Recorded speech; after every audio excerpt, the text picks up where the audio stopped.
Yo, good evening Mapuans. I am Dan Linton El Literato, and I am here tonight to say the 10 things they don't know about me. Number 1, they don't know that I can dance.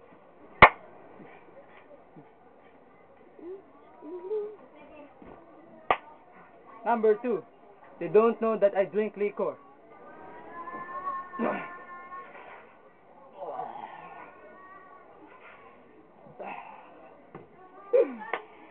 Number 3, they don't know that I'm sneezy.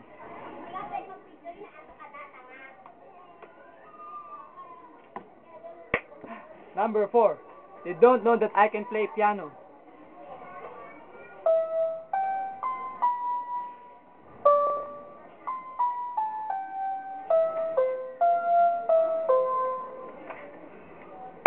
Number 5, they don't know that I am afraid of dolls.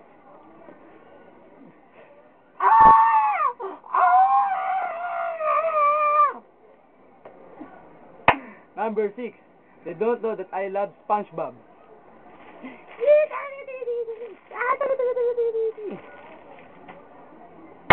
Number 7, they don't know that I am cute.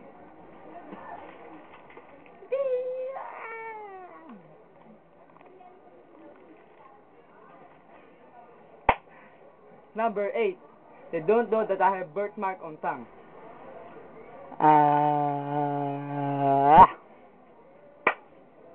Number 9, they don't know that I love God.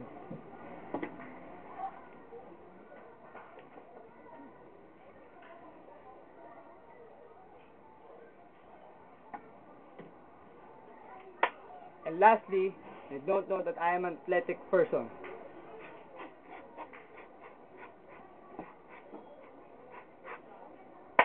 That's all for today.